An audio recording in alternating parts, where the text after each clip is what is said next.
America की सरकार द्वारा प्रतिवर्ष वीज़ा कार्यक्रम को लेकर लाखों की संख्या में वीज़ा जारी किए जाते हैं। इसके माध्यम से विदेशों से भारी संख्या में कामगार अमेरिका में काम करने के लिए आते हैं, लेकिन लगातार बढ़ते हुए दुरुपयोग एवं अमेरिका के सांसदों द्वारा इस प्रकार के वीज़ा नियमों में दी जा रही सहूलियत को मुद्दा बनाते हुए अमेरिकी संसद में एक बिल पास करने के लिए प्रस्तुत किया गया है। इस बिल के माध्यम से वीज़ा प्रणाली में सुधार की गुंजाइश संभव है। सांसदों का तर्क है कि इससे अमेरिका में कर्मचारियों के हितों की रक्षा होगी और उन विदेशी आउटसोर्सिंग कंपनियों पर भी नियंत्रण स्थापित होगा जो वीज़ा कार्यक्रमों का दुरुपयोग कर अनावश्यक रूप से गैर जरूरी लोगों को अमेरिका में ले आते हैं। सांसदों का मत है कि H-1B और L-1 वीज़ा में सुधार के इस विधेयक के द्वारा धोखाधड़ी और दुरुपयोग रुकेगा। अमेरिकी कर्मचारियों व वीज़ा धारकों के हितों की रक्षा होगी तथा विदेशी कर्मचारियों की नियुक्ति में भी ज़्यादा पारदर्शिता आएगी। अमेरिकी सांसद डिक डार्विन और चग ग्रासाल द्वारा पेश किए गए इस विधेयक के द्वारा H-1B और L-1 वीज़ा सुधार की गुंजाइश है। पहली बार H-1B वीज़ा के वार्षिक आवंटन को प्राथमिकता दी जाएगी। नई प्रणाली यह सुनिश्चित करेगी कि देश में शिक्षित और प्रतिभाशाली लोगों को H-1B वीज़ा के तहत वरीयता दी जाए। इससे अमेरिका में उन्नत डिग्री धारकों को भी जो उच्च शिक्षित वर्ग है उसको प्राथमिकता मिलेगी और उन्हें उच्च वेतन की भी प्राप्ति होगी।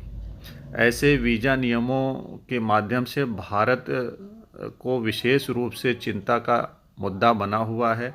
H-1B वीज़ा एक गैर आव्रजन वीज़ा है जो अमेरिकी कंपनियों को विशेष रूप से विशिष्ट नौकरी वाली कंपनियों को विदेशी कर्मचारियों की नियुक्ति का अधिकार देता है।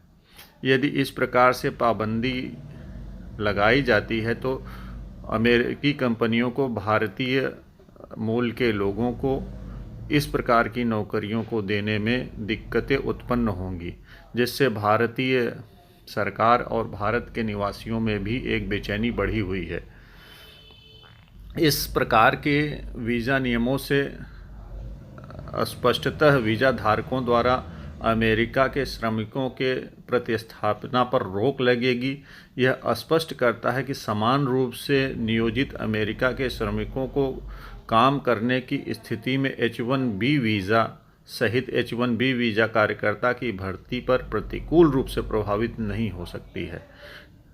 डार्विन का कहना है कि वीज़ा कार्यक्रम में सुधार अमेरिका की खराब आव्रजन प्रणाली को ठीक करने के लिए ज़रूरी है, क्योंकि गलत तरीके से वीज़ा का दुरुपयोग करते हुए अमेरिकी कंपनियां अवैध लोगों को अमेरिका में स्थापित कर दे रही हैं, जिसके कारण अमेरिका में लॉ एंड ऑर्डर और ह्यूमन ट्रैफिकिंग यानी मानव के दुर्व्यापार की स्थिति बनी हुई है। इसको रोकना अत्यंत आवश्यक है। इसलिए अमेरिका को इस वीज़ा नियमों में संशोधन करके नए विधेयक को लाने की आवश्यकता है, ताकि अमेरिकी मूल निवासियों को नौकरियों में उच्च प्राथमिकता दी जा सके। अब यह सवाल उठता है कि अमेरिका के जो दो प्रकार के वीज़ा नियम है, H-1B वीज़ा और L-1 वीज़ा, इन दोनों में मूलभूत अंतर क्या है और ये किस प्रकार से कार्य करते हैं। जो H-1B वीज़ा है वो विदेशी कर्मचारियों को अमेरिकी कंपनी में कार्य करने की अनुमति प्रदान करता है। इस वीज़ा के तहत कोई भी विदेशी नागरिक जो अमेरिका में इस्टेब्लिश कंपनी है वहाँ पे काम कर सकता है। वहीं L-1 वीज़ा के तहत कोई भी कंपनी, चाहे वो अमेरिका में रजिस्टर्ड कंपनी हो या फिर किसी अन्य देश में रजिस्टर्ड कंपनी हो, अगर वह अमेरिका में कार्यरत है तो वो किसी भी विदेशी नागरिक को अमेरिका में कार्य करने के लिए L1 वीज़ा के तहत अप्लाई कर सकती है। H1B वीज़ा एक ही प्रकार का है, जबकि L1 वीज़ा L1A और L1B टाइप का है। इसके तहत मैनेजर और प्रशासकों को प्राथमिकता दी जाती है L1A के तहत, जबकि L1B के तहत विशेषज्ञों, विशेष रूप से इंजीनियर, डॉक्टर, आर्किटेक्ट आदि को भी प्राथमिकता दी जाती है। जहां H1B वीज़ा की कार्यावधि 6 वर्ष के लिए होती है और ये लोग ग्रीन कार्ड के लिए अप्लाई कर सकते हैं, वहीं L1 वीज़ा के कार्यावधि 5 से 7 वर्ष की होती है और ये लोग भी ग्रीन कार्ड के लिए अप्लाई कर सकते हैं। L1 वीज़ा के तहत तनख्वाह यानी पे स्लिप के तहत निर्धारित तनख्वाह नहीं होती है, इसमें बार्गेनिंग की संभावना होती है, जबकि H1B वीज़ा पूर्व निर्धारित तनख्वाह के आधार पर ही नियुक्ति प्रदान करता है। L1 वीज़ा के तहत किसी भी प्रकार के कर्मचारी को किसी भी प्रकार की डिग्री की आवश्यकता नहीं होती है। यदि वह कार्यकुशल है, अपने क्षेत्र में महारत हासिल रखता है, तो उसको अमेरिका में नियुक्ति दी जा सकती है। वहीं H1B वीज़ा के तहत निर्धारित डिग्री का होना आवश्यक है, बिना उस डिग्री के नियुक्ति प्रदान नहीं की जाएगी। इस प्रकार से जो मूलभूत अंतर हैं, दोनों ही वीज़ा प्रणालियों में अंतर है।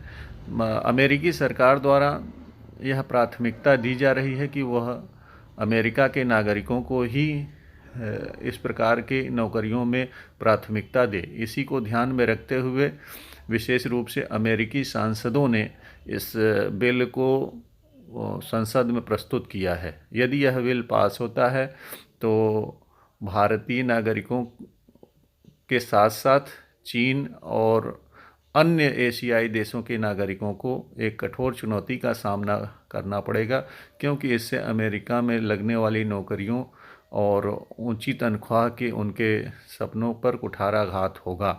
और उम्मीद करते हैं कि अमेरिकी सरकार और अमेरिकी संसद वीज़ा नियमों में इस नकारात्मक कटौती पर पुनर्विचार करेगी।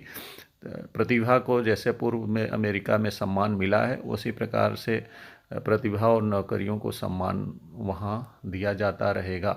धन्यवाद।